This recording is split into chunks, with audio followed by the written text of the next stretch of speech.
Chers auditeurs francophones de Radio Slovaquie Internationale, après ce bloc d'actualité, nous vous souhaitons la bienvenue de votre émission du lundi, votre rendez-vous décontracté du début de la semaine, un opus international. Rosa Gloria de Artaza et Marco Vélez sont enseignants à l'école officielle des langues de la Corogne en Galice. Ils étaient à Bratislava pour un échange scolaire à l'école des langues de Palisady. Une expérience enrichissante, non seulement au niveau professionnel, mais aussi culturel et humain. Romana est une jeune femme dynamique, polyglotte et européenne convaincue. Elle a même fait de la radio. Elle s'est rendue à Strasbourg et au Luxembourg et veut voir d'autres villes. Portrait au micro de Radio Slovaquie Internationale. Voilà pour l'essentiel du programme de cette émission qui ouvre la semaine sur Radio Slovaquie Internationale. Pour vous accompagner, Jacques Oflak est au micro, avec nos ingénieurs du son Pavol Prelovski et Stano Krajicek. František Strempek reste fidèle à la programmation musicale.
À la loupe.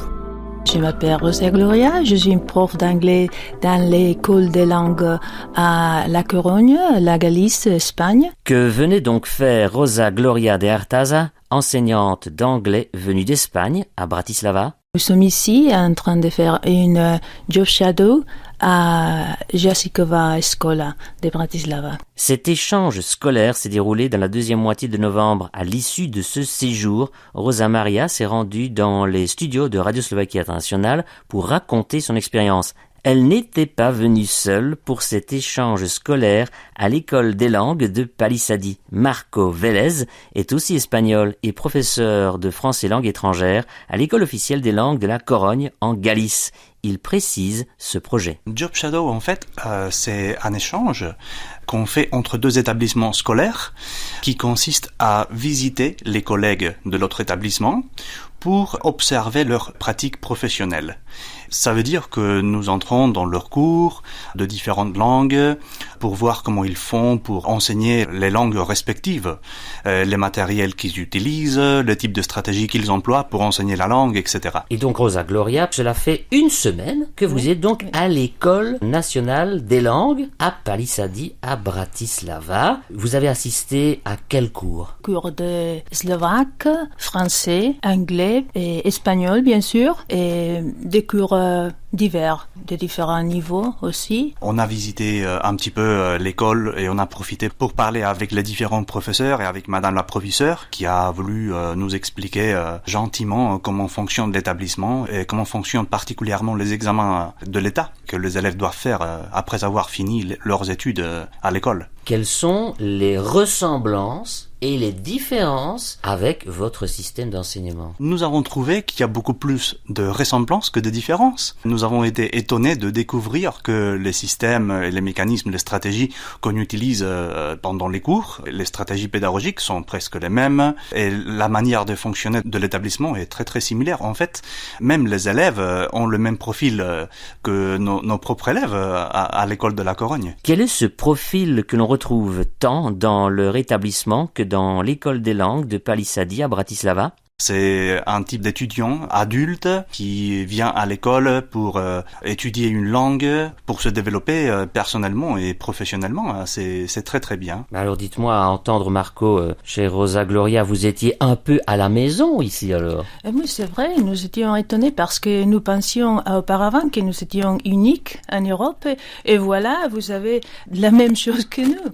Et c'était parfait. C'était très bien pour faire des liaisons avec vous et peut-être pour le futur, parce que c'est Job Shadow, c'est une petite partie d'un projet plus grand qu'on appelle MEDAL. C'est un projet de médiation et pour voir les niveaux C dans les langues étrangères. Mais aussi, la Jacikova Scola est fort dans les projets européens et ils font un autre projet plus grand en KA2 avec des autres écoles, je crois 6 écoles européennes, 2 écoles anglaises, une école comme la nôtre, mais dans une autre ville qui s'appelle Ferrol, et une école secondaire vocationnelle à La Corogne. Une école en Lituanie, République tchèque, Italie. C'est un projet qui s'appelle FEL, qui veut dire encourager la santé et améliorer les langues. Donc c'est un projet qui combine la question de la santé particulièrement dans le domaine de l'alimentation, c'est-à-dire encourager les gens à bien se nourrir et en même temps à développer leur capacité à s'exprimer dans une langue étrangère. C'est un projet très très ambitieux qui dure 36 mois et que nous sommes venus aussi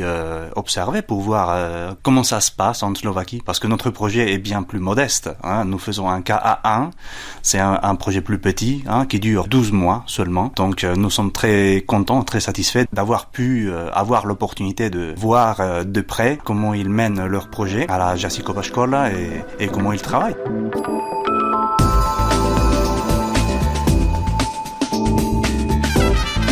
Rosa Gloria et Marco sont 2 enseignants espagnols venus observer leurs collègues slovaques à l'école des langues de Palisady. C'était leur première expérience à Bratislava. Nous faisons partie d'une équipe beaucoup plus nombreuse qui va faire d'autres mobilités ailleurs. Nous sommes venus ici à Bratislava, mais il y a d'autres gens qui vont partir au Royaume-Uni, en France, pour travailler sur notre projet qui s'appelle Médiation et mise à jour en langue étrangère. Nous visons à apprendre comment travailler les niveaux C du cadre européen commun des langues étrangères, parce que la loi galicienne chez nous vient de changer et nous devons trouver la façon de l'adapter à notre situation professionnelle, au contexte particulier de notre école. Voilà. Rosa Gloria, on le disait, première fois à Bratislava en Slovaquie. Est-ce que vous connaissiez la Slovaquie?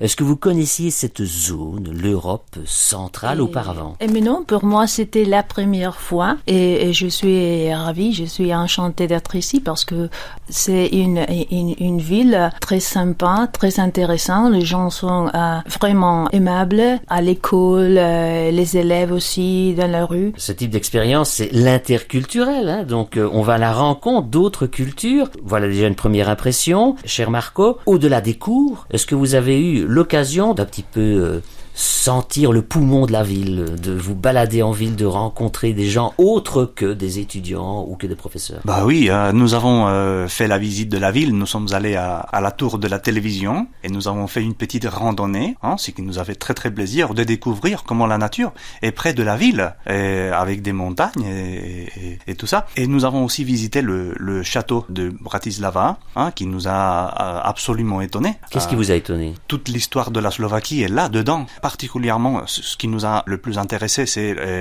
la question de la révolution. Comment l'histoire s'est passée ici à Bratislava et comment les gens ont réagi, ce qui s'est passé. Il faut dire qu'ils sont arrivés en novembre pendant les commémorations de la Révolution de velours.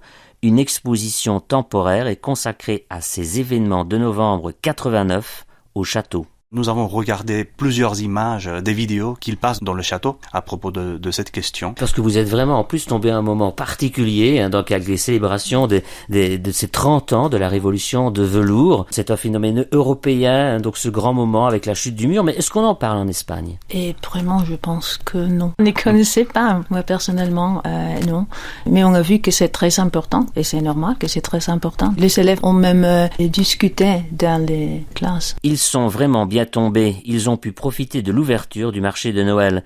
Est-ce que ce type de marché existe dans la région d'Espagne d'où ils proviennent, la Galice? Pas vraiment. C'est une chose un peu nouvelle, peut-être. Il y en a, mais c'est pas traditionnel. Donc là aussi, c'était une autre source de surprise. Vous avez pu goûter le vin chaud local. C'était une ambiance chaude dans un climat froid.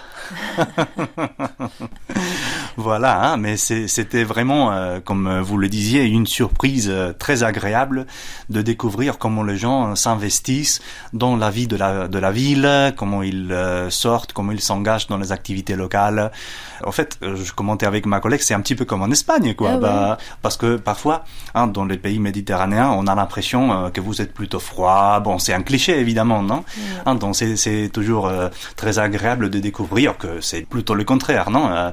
Et que les gens sont prêts à vous accueillir et qu'ils sont prêts à sortir avec vous, à vous faire découvrir le charme de la ville. Expérience enrichissante donc non seulement au niveau professionnel, mais aussi culturel et humain pour Rosa Gloria et Marco. Radio Slovaquie Internationale accueillait nos deux enseignants espagnols en ses studios.